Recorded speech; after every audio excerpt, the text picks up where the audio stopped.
fornecimento de submarinos dos Estados Unidos no âmbito do AUKUS enfrenta problemas, aponta a agência.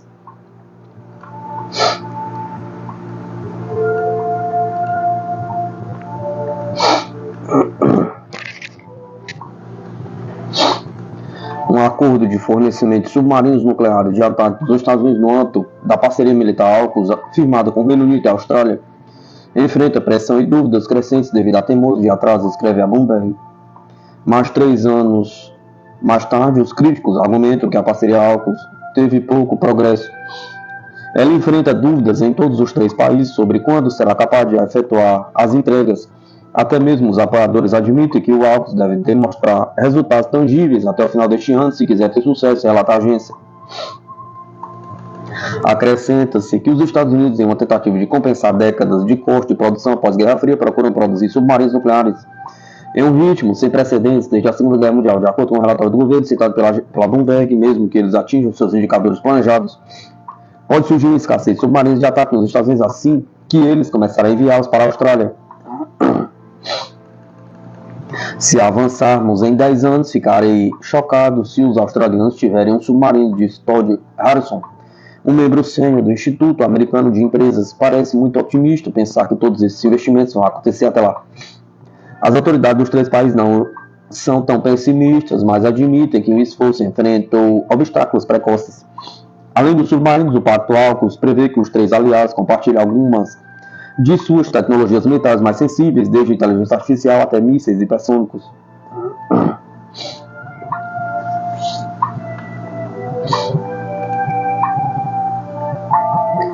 Estudo alarmante revela derretimento das calotas polares, diminui a rotação da Terra e prolonga os dias em um ritmo sem precedentes. Estudo revela que o aumento da massa de água nos oceanos devido ao derretimento das calotas polares está impactando a rotação da Terra, resultando em dias mais longos e intensificando os efeitos das mudanças climáticas. Um novo estudo publicado na revista Proceedings of the Nature Academic of Science revelou que o derretimento das calotas polares está fazendo com que o nosso planeta gire mais lentamente, aumentando a duração dos dias em um ritmo sem precedentes. Os pesquisadores descobriram que a água proveniente da Groenlândia e da Antártida está se acumulando ao redor do Equador, alterando a distribuição de massa da Terra. Embora a Terra seja frequentemente descrita como uma esfera, ela é mais precisamente um esferoide oblato, com um ligeiro abaulamento ao redor do Equador. Este formato é constantemente modificado por diversos fatores, desde as marés diárias que afetam oceanos e crostas, até os movimentos de placas tectônicas e eventos abruptos, como terremotos e erupções vulcânicas. O estudo utilizou técnicas observacionais avançadas, como a interferometria de base muito longa, que mede o tempo que os sinais de rádio provenientes do espaço demoram para alcançar diferentes pontos da Terra, inferindo variações na orientação do planeta na duração dos dias. Além disso, o sistema de posicionamento global, o GPS, foi empregado para medir a rotação da Terra com a precisão de 1/100 de milésimo de segundo, complementando por registros antigos de eclipses que remontam a milênios. Com a Terra girando mais lentamente, a duração dos dias aumenta em alguns milésimos de segundos em relação à média padrão de 86.400 segundos. Um fator significante que contribui para essa desaceleração é a atração gravitacional da Lua, que exerce uma força sobre os oceanos, criando um fenômeno conhecido como fricção das marés. Esse processo tem causado uma desaceleração gradual de 2,40 milésimos de segundo por século ao longo de milhões de anos.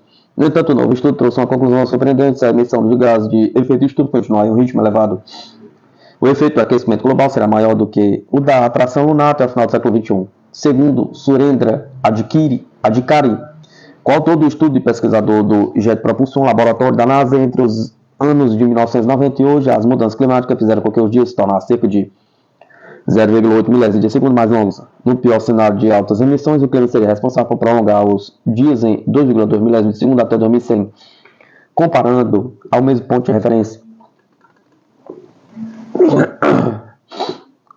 Embora esse aumento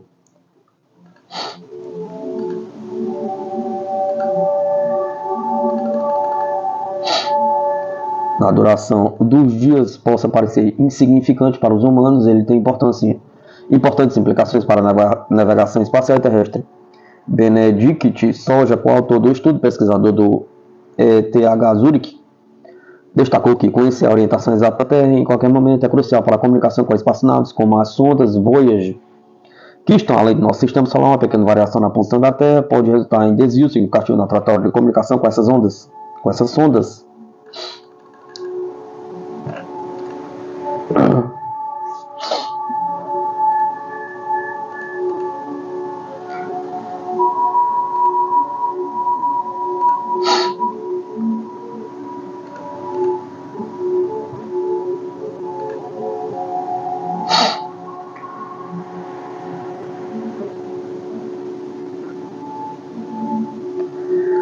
Descubra como os nazis usaram metafetaminas para criar super soldados incansáveis durante a Segunda Guerra Mundial, transformando a resistência humana com a droga DYX, a metafetamina Pervitin e o potente DIX mantiveram os soldados nazistas acordados sem dor. Explore como essas drogas impactaram a guerra e o custo humano de seu uso. Os nazis não apenas utilizaram metanfetaminas com base de seu exército, mas também se empenharam em desenvolver uma superdroga para aumentar as capacidades dos soldados. Embora o Terceiro Reich perseguisse os viciados em drogas, colocando-os no mesmo grupo de judeus, homossexuais e ciganos, Hitler frequentemente contradizia suas próprias pregações. Ele participou sob o efeito de drogas de várias cúpulas decisivas durante a Segunda Guerra Mundial, e muitas de suas tropas também se drogavam sistematicamente em batalha. Enquanto os norte-americanos usavam café como estimulante e distribuíam dezenas de milhares de tablets de chocolate, os nazistas enviavam milhões de comprimidos de metanfetaminas ao fronte. Essas drogas não eram recreativas, mas parte do arsenal destinado a transformar os soldados alemães em autênticos supersoldados. No entanto, como ocorre com todas as drogas, após o pico vem a queda. Nas sagas nórdicas que tanto fascinavam altos dirigentes nazis como Hitler e Himmler, os Berserkers são descritos como bravos soldados imunes à dor comparados aos Jotun, gigantes que avançavam contra o inimigo na batalha. Além das sagas, há testemunhas da antiga Roma sobre a expressão Furo Teutonicus, descrevendo guerreiros germânicos que, quase sem roupas e uivando, enfrentavam os exércitos romanos. Durante muito tempo, acreditou-se que as ferocidades se deviam ao consumo de cogumelos alucinógenos ou alimentos contaminados por fungo com efeitos similares ao LSD ou ainda à beladona. No entanto, é mais provável que o furor fosse resultado de um aumento de dopamina, cortisóis e adrenalina devido à própria batalha, em vez do consumo de drogas. Deixando os Berserkers de lado, as anfetaminas eram bem conhecidas na Alemanha. Elas foram sintetizadas pela primeira vez em 1887 por Lazar Deleanu, e mais tarde o químico japonês Nagayoshi desenvolveu a metafetamina, comercializada em larga escala na Alemanha em 1938 pelo grupo Ternay. Como medicamento sem receita, a metafetamina revelou-se útil no campo de batalha por seus efeitos estimulantes que ajudavam os soldados a não dormir durante longas viagens de avião. Assim foram criados frascos de comprimido de Pervitin, não comercial do cloridrato de metafetamina, que foram distribuídos aos milhões para as tropas alemãs durante os ataques relâmpago em 1940. Para a guerra relâmpago ser eficaz, o avanço de Wehrmacht precisava ser rápido e implacável. Os soldados alemães tinham energia aparentemente ilimitada, enquanto os soldados, especialmente os norte-americanos, usavam café como estimulante. Os nazistas se dopavam com Pervitin. Eles utilizavam a droga para diversas tarefas: não dormir em submarinos de entrega de suprimentos, voar até Londres sem descanso, marchar por 8 dias, seguidos, cobrindo a média de 35 km de viagem. As drogas permitiam eliminar tempos de descanso, cobrindo mais terreno em menos tempo. O Pervitin, o Isofan, uma versão diferente produzida pela farmacêutica Kinon, foram distribuídos aos milhões com cada comprimido contendo 3 mg da substância ativa. As unidades médicas responsáveis por distribuir os comprimidos diretamente às tropas tinham um sistema de pedido urgente por telefone. Os comprimidos eram rotulados como estimulantes e as instruções recomendavam uma dose de 1 ou 2 comprimidos somente se necessário para manter a insônia. Como ocorre com outras drogas, havia efeitos colaterais. No jornal Spiegel, um memorando para os oficiais médicos alemães descreve o Pervitin como um estimulante potente, uma ferramenta que permite ajudar de forma ativa e eficaz a determinadas pessoas dentro de seu raio de influência para alcançar um desempenho acima da média. Seus efeitos eram vistos como positivos. O exemplo disso são os 500 soldados alemães cercados pelo Exército Vermelho na frente oriental. A 30 graus, as tropas estavam desmoralizadas, mas meia hora após tomar o comprimido, recuperaram o ânimo e as forças para escapar. O problema era que a regeneração após o uso das drogas estava se tornando cada vez mais lenta, deixando os soldados fora de combate por vários dias. Alguns soldados experimentavam transpiração excessiva e distúrbios circulatórios. Além disso, houve mortes, e aqueles que usavam drogas frequentemente desenvolveram tolerância aos seus efeitos, bem como síndrome de abstinência quando paravam de usá-las após longo tempo de consumo. Em 1941, houve tentativa de interromper a distribuição de Pervitin, mas a medida não teve sucesso. Com o avanço dos aliados em 1944, a situação era crítica para os nazis, que precisavam de seus supersoldados mais do que nunca. Vários farmacologistas desenvolveram uma nova droga, um potencializador experimental do desempenho da Wehrmacht. Surgiram compostos do DI ao DX, sendo mais eficaz o DIX, uma mistura de 3 miligramas de Pervitin, 5 de cocaína e 5 de oxicodona por comprimido. Essa combinação extrema inibia a dor e mantinha os soldados em alerta extremo. Os efeitos dessa droga foram brutais, não só testada em alguns tripulantes de mitos submarinos, pois a guerra acabou antes que o DYX fosse distribuído entre o restante da Wehrmacht. No entanto, os efeitos foram observados em prisioneiros no campo de Sachsenhausen, que após receber a droga conseguiram caminhar até 88 km sem descanso, carregando pacotes de 20 kg. Embora isso fosse uma vantagem, no campo de batalha os efeitos colaterais eram severos, com prisioneiros desmaiando após 24 horas de uso. As drogas não foram a única medida usada para manter os soldados atentos e cumprir seus objetivos. Houve também um condicionamento mental com um imposto aos pilotos kamikaze da Luftwaffe. Enquanto voava para uma morte certa, ouviam canções marciais éticas pelos transitores, enquanto uma voz repetia constantemente a importante missão. No lado aliado, além do chocolate e do café, também se incentivava o uso de drogas. Um registro dos soldados da 24ª Brigada de Tanques Blindados Britânica, aos quais foi prescrito 20 mg de benzedrina por dia ou anfetamina. Antes da segunda batalha de Wei Almen, no Egito, os pilotos da RAF também tomavam uma dose menor de benzedrina.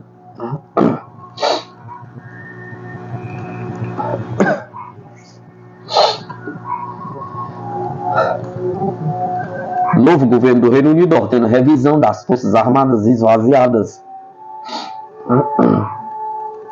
O novo governo do Reino Unido ordenou uma revisão radical das Forças Armadas, que o primeiro-ministro Keir Starmer descrevia como esvaziadas e a necessitar de reforço.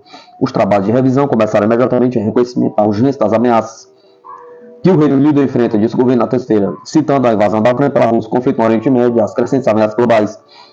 A revisão solicitará contributos das Forças Armadas, da indústria de defesa, dos aliados da OTAN e de outros até o final de setembro, com um relatório previsto para o primeiro semestre de 2025. As Forças Armadas do Reino Unido enfrentam múltiplas deficiências de capacidade, de acordo com o relatório da Comissão Parlamentar de Defesa, publicado em fevereiro. O antigo chefe do Estado-Maior, Patrick Sanders, alertou repetidamente que os cortes na defesa correm o risco de deixar o Reino Unido despreparado para a guerra e sem capacidade para lançar operações como a invasão do sul do Iraque em 2003. Precisamos ter clareza sobre as ameaças que enfrentamos, com o mundo se tornando mais volátil, a tecnologia mudando a natureza da guerra. Disse o secretário de Defesa John Harley em comunicado. Em resposta, as nossas Forças Armadas precisam de estar mais bem preparadas para combater, mais integradas e mais inovadoras. Precisamos de uma responsabilização mais clara, de entregas mais rápidas, de menos desperdício e de uma melhor relação qualidade-preço. O ex-secretário-geral da OTAN, George Robertson, liderará a revisão juntamente com a especialista em relações exteriores e ex-conselheiro presidencial dos Estados Unidos, Fiona Hill, bem como o ex-comandante do Comando das Forças Conjuntas do Reino Unido, general reformado Richard Barons.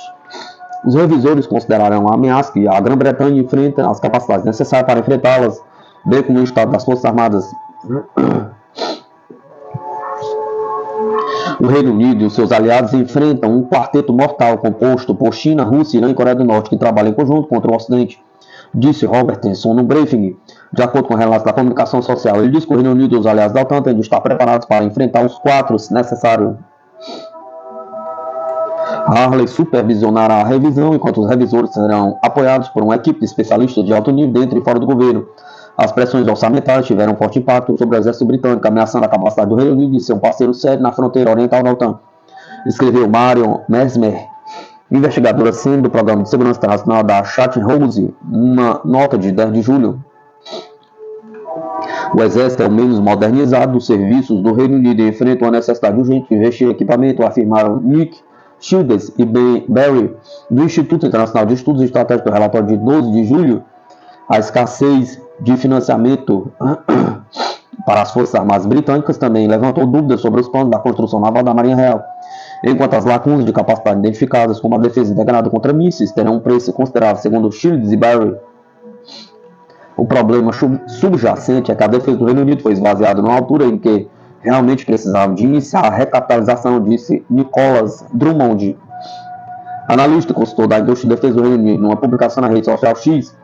As Forças Armadas não têm forças suficientes para massa, letalidade e resiliência para combater um conflito sustentado contra um adversário semelhante. Drummond disse que todas as três forças do Reino Unido têm muito pouco pessoal, embora a Marinha tenha poucos submarinos de ataque e fragatas antissubmarinas, a Força Real carece de aeronaves e o Exército carece de meios de apoio ao combate suficientes como artilharia e unidade de engenharia. Os gastos com defesa do Reino Unido foram de 54,2 bilhões no ano financeiro de 2023 e 2024, espera-se que aumente de 4,5% para 57,1 bilhões no ano de 2024 e 2025. O Reino Unido gasta cerca de 2,3% do PIB na defesa de 2023. E Stammer confirmou os planos do governo de aumentar os gastos para 2,5% do PIB sem fornecer um prazo. O efetivo das forças regulares do Reino Unido totalizava 138.100 soldados em 1º de janeiro, uma queda de 3,8% em relação ao ano anterior e abrangendo todas as três forças. De acordo com os dados trimestrais publicados em maio, o número de funcionários caiu em mais de 9 mil em relação a 3 anos antes. A revisão procurará garantir que o Exército do Reino Unido continue a liderar na OTAN, reforçar a segurança interna, modernizar e manter a dissuasão nuclear, adaptar os serviços militares e programas de equipamentos para cumprir os requisitos, disse o governo. A revisão procurará também a reforçar a Ucrânia na sua luta contra a agressão da Rússia. As ameaças à nossa segurança multiplicaram-se e diversificaram-se nos últimos anos, incluindo maiores ameaças convencionais, ataques cibernéticos e campanhas de desinformação, exigindo uma análise aprofundada, conduzida em ritmo acelerado sobre a melhor forma de enfrentar essas ameaças em evolução, afirmou o governo.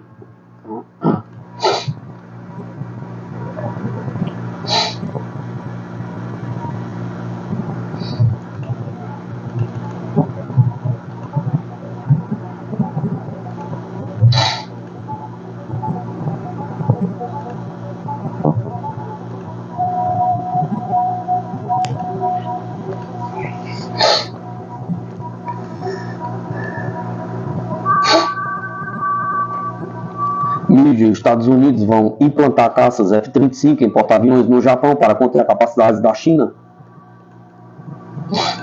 Os Estados Unidos vão implantar seus caças mais avançados, os F-35, no porta-aviões Wood George Washington, na sua base no Japão, para se opor às crescentes capacidades da China, informa o Nikkei Asia. Anteriormente, o Pentágono havia informado que os Estados Unidos alocariam mais de 10 bilhões para aperfeiçoar o grupo tático de aviação militar estacionado no Japão, traço das aeronaves táticas mais avançadas ao serviço dos Estados Unidos da América. A Marinha dos Estados Unidos decidiu enviar um esquadrão de seus caças mais avançados F-35 para o porta-aviões Wood George Washington, implantado no Japão, para combater os crescentes capacidades da China, diz o artigo. De acordo com o jornal, o esquadrão de caças F-35C Lightning II, especialmente projetado para porta-aviões, se juntará aos meios aéreos do Wood George Washington e Iwakuni. As novas aeronaves devem substituir os caças mais antigos FA-18 Hornet.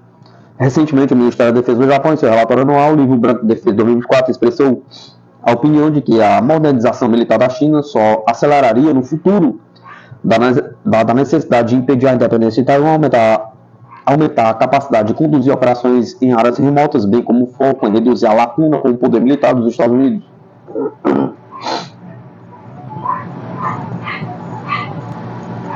Não há defesa eficaz contra os mísseis Iskander, diz Rostec.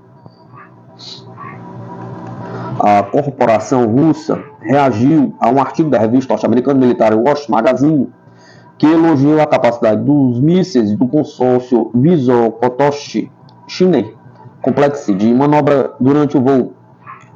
Não há defesa eficaz contra os mísseis táticos operacionais Iskander. Sua ogiva mais poderosa e altamente precisa, disse na terça-feira a corporação russa Rostec no canal Telegram. Esses sistemas são produzidos pelo nosso consórcio Vysokotosky Complex Sistemas de Alta Precisão, em português, que faz parte da Rostec. Os veículos de combate são usados ativamente na zona da Operação Militar Especial. O Iskander-M carregava a ogiva mais poderosa. Ela é suficiente para destruir um prédio, um navio de guerra ou uma fortificação. Não há defesa eficaz contra seus mísseis. Durante a Operação Especial, o Iskander demonstra a precisão de franco atirador, aponta a declaração. Segundo a corporação, os mísseis Iskander podem se desviar no máximo por apenas alguns metros, o que não reduz significativamente seu impacto. Ou eles atingem o alvo com precisão, como dizem os militares, na cavilha. As declarações vêm em reação a um artigo de 2014 do site 2004 da revista norte-americana Military Watch Magazine, que observou que os mísseis Iskander-M são capazes de manobrar, o que dificulta sua detecção. O sistema de mísseis táticos Iskander é uma arma guiada de precisão, com um alcance de até 500 km. A ogiva do míssil pode destruir praticamente qualquer alvo, como postos de comando inimigos, colunas de veículos ou sistemas de defesa antiaérea. O sistema de mísseis táticos também tem mísseis balísticos de cruzeiro que, ao se aproximar do alvo, lançam falsas interferências eletrônicas e se tornam praticamente vulneráveis ao sistema de defesa antiaérea do inimigo. Os mísseis de cruzeiro podem se deslocar em altitudes ultra baixas e contornar o terreno.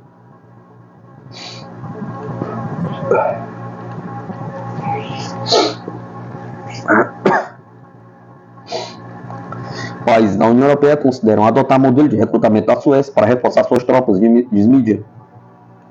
O modelo de recrutamento da Suécia despertou interesses na Alemanha, no Reino Unido e na Holanda. À medida que os três países procuram fortalecer as suas fileiras já esgotadas, informou o político na terça-feira, 16 de setembro de 2024.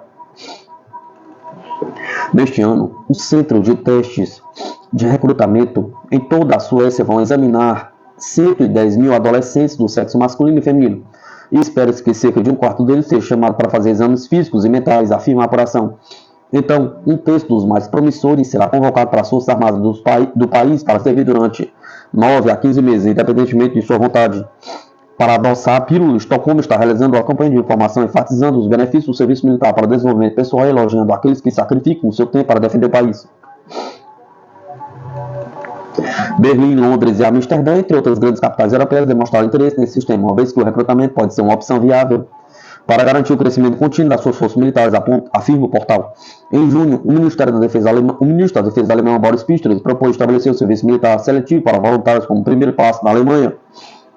Depois de ter visitado um desses centros suecos, informou o político. Em abril, o governo sueco disse que a partir do outono de 2025, os alunos do ensino secundário do país vão estudar a defesa nacional e o papel da OTAN, incluindo o direito militar internacional, bem como a política externa e de segurança nas relações internacionais. O Ministério da Defesa sueco afirmou também que é necessário reforçar as capacidades de defesa do país, aumentando os gastos, o número de recrutas e o potencial de defesa aérea.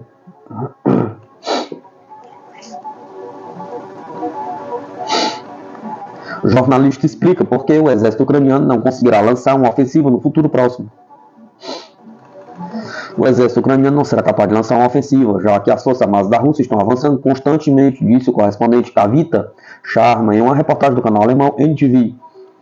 Especialistas interpretam a estratégia militar das tropas russas como baseada em uma ofensiva lenta e constante, que implica que a Ucrânia não terá força suficiente para contra-atacar no futuro previsível, disse ela. Ela ressaltou que os caças F-16 prometidos pelo Ocidente não ajudarão a mudar a situação do campo de batalha em favor das tropas ucranianas. Além disso, a jornalista acrescentou que a Ucrânia receberá modelos antigos das aeronaves. Recentemente, o jornalista alemão Julian Hopke escreveu que Kiev vai enfrentar vários problemas para operar as aeronaves de combate F-16, apontando que na Ucrânia quase não há aeródromos seguros para decolagem, muito menos locais seguros o suficiente com o nível necessário de infraestrutura e logística.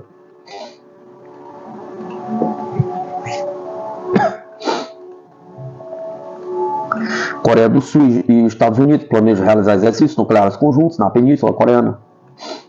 Seul planeja treinar a gestão da força nuclear e operações nucleares na Península Coreana em exercícios conjuntos com Washington, de acordo com o gabinete do presidente sul-coreano, para implementar efetivamente as diretrizes para a dissuasão nuclear e operações nucleares na Península da Coreia. Foi decidido avançar sistemática e separadamente o intercâmbio de informações, consultas, planejamento conjunto e execução em relação à gestão de armas nucleares na Península Coreana. Os exercícios necessários também serão realizados durante as simulações anuais abrangentes dos governos sul-coreano e americano e exercícios de defesa de pessoal militar, relatam o comunicado de imprensa. Adicionalmente, foram decididos preparativos processuais e técnicos para o início o mais rápido possível do intercâmbio de informações com a OTAN sobre armas norte-coreanas. Os participantes também concordaram em implementar prontamente acordos com países membros da Aliança Atlântica nas áreas de energia nuclear, energia, indústria de defesa e outras esferas discutidas pelo presidente sul-coreano com líderes de 12 países respectivos e o secretário-geral da Aliança. Sob as novas diretrizes, os aliados terão como objetivo aumentar a frequência e o nível de implementação de ativos estratégicos dos Estados Unidos na Península Coreana. OTAN avança na Ásia-Pacífico e mina a ordem regional centrada na ASEAN, diz Lavrov.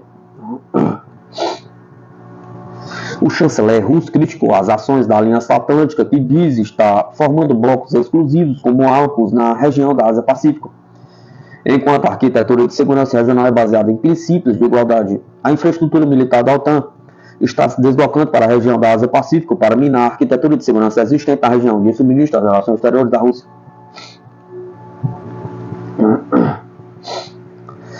Sergei Lavrov chamou a atenção para as palavras dos líderes dos Estados membros da OTAN sobre o papel preponderante da aliança na Ásia-Pacífico e a disseminação do domínio nessa região.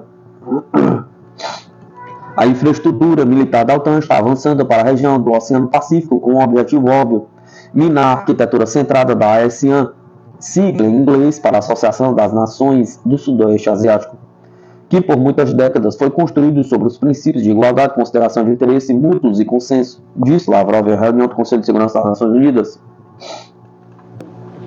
De acordo com o ministro, os Estados Unidos e seus aliados estão formando os novos blocos próprios, como o AUKUS. Ele surgiu em 2021, formado por Austrália, Estados Unidos e Reino Unido, com o objetivo de suprir a primeira com submarinos movidos à energia nuclear. No entanto, o grupo tem reforçado os contatos com a Nova Zelândia e outros países da região do Ásia-Pacífico.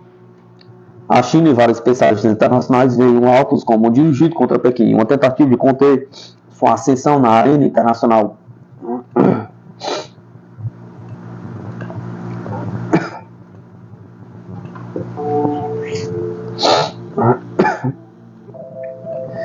Tropas ucranianas sofrem até 1.920 baixas nas últimas 24 horas de defesa da Rússia. As Forças Armadas da Rússia eliminaram cerca de 2.000 soldados da Ucrânia nas últimas 24 horas, destruindo ainda, entre outros equipamentos, obuseiros e sistemas de artilharia autopropulsados. Os agrupamentos de tropas russas da parte oeste e Sérvia Norte eliminaram nas áreas de Sinkovka, Petropavlovka, Podlima, região de Kherson, Torskoy, Krasnilima, Kivorsky, República Popular de Donetsk, Chernoviaya, Dibrova, República Popular de Lugansk, Volchansky, Startza e Lipsk, região de Kharkov, um total de até 775 militares, relatou na terça-feira, 16 de setembro de 2024, o Ministério da Defesa da Rússia. Foram igualmente destruídos 5 veículos militares, obuseiros MSTAB, D-22, D-34, L-119 e M-777, um sistema de artilharia propulsada Gvozdika e outros alvos militares, relatou nesta terça-feira o Ministério da Defesa da Rússia. Os agrupamentos de tropas de Dnieper e Trezo Centro aniquilaram nas áreas de Novodalinkovka, região de Zaporozhye, Burungiga, na cidade de Kherson, região de Kherson, bem como na zona de Vozhedivichenka, Gnatovka, Timofevka, Silidovo, Cherbinovka e Toretsky. Até 440 efetivos, 20 veículos militares, obuseiros M777-2, D-32, estações de guerra eletrônica, Enclave N, Kortiska M e 2 depósitos de munições ucranianos. Já os agrupamentos em Sul e Vostok Leste aniquilaram nas áreas de Grigorovka, Verkh-Rekaminskoye, Nikolaevka, Katerinovice, Zalinzyanskoye, Chasovia, Neskoshne, Rizvenka, região de Zaporozhye, até 705 combatentes, 12 veículos militares, obuseiros D-23, D-33, M119-3, M77, Caesa FH-70 e Giante 5B, uma peça de artilharia propulsada de Vodska e outros alvos militares continuam o Ministério Russo. No total, desde o início da operação militar especial, as forças russas destruíram 628 aviões, 277 helicópteros, 26.670 veículos aéreos tripulados, 552 sistemas de defesa antiaérea, 16.594 tanques e outras unidades de combate, 1.378 lançadores multifoguete, 11.982 peças de artilharia de campanha e morteiros, 23.739 unidades de veículos militares especiais ucranianos, resumiu o Ministério da Defesa da Rússia.